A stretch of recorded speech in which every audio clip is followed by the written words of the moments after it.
আছি তার কিছু দূরে মতিউল কাদের চত্বর ভিয়েতনামের যুদ্ধের সময় 1973 সালে মার্কিন এম্বাসি ঘেরাও করতে গিয়ে মার্কিন সাম্রাজ্যবাদের বিরুদ্ধে আন্দোলন করতে গিয়ে ছাত্র ইউনিয়নের 2 জন নেতা শহীদ হয়েছিলেন।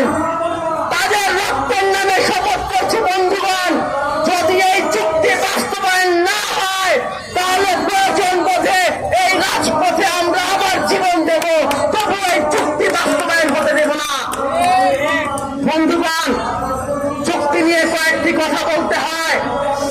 যেই চুক্তিটি বাস্তবায়িত হয়েছে সেই চুক্তি গত সরকারের দায়িত্বশীলদের তরফ থেকে বলা হয়েছে তারা বিএনপি জামাতের সাথে আলোচনা করে এই চুক্তি করেছেন।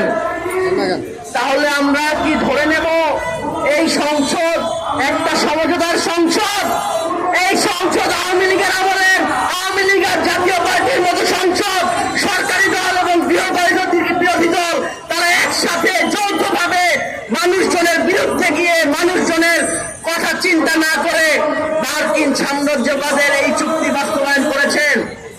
যদি তা ধরে নেই তাহলে আমাদের যে লড়াই, যেই লড়াই আওয়ামী লীগ আমলের আওয়ামী লীগ সহ আওয়ামী লীগের দোসরদের সাথে ছিল, একসাথে আমরা আওয়ামী লীগের দোসরদের বিরুদ্ধেও সংগ্রাম করেছি।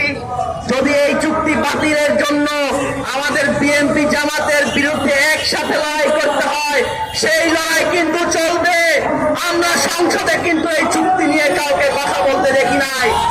এই চুক্তি যদি বাস্তবায়িত হয়, দুঃখের বিষয়, পরিতাপের বিষয়, যখন আমেরিকা বিশ্বব্যাপী একটি শুল্ক আরোপ নীতি শুরু করলো, তখন কিন্তু আমেরিকান যে আদালত, সে আদালত এই শুল্ক নীতিকে অবৈধ ঘোষণা করলো। এবং আপনারা জানলে অবাক হবেন, আমেরিকার আদালত এই আদেশ দিয়েছে এই চুক্তির কারণে যদি কোনো দেশ ক্ষতির শিকার হয় তাহলে আমেরিকা সেই দেশকে ক্ষতিপূরণ দিতে বাধ্য থাকবে। ইতিমধ্যে অনেক দেশ এই চুক্তি বাস্তবায়ন করা থেকে বিরত হয়ে এসেছে।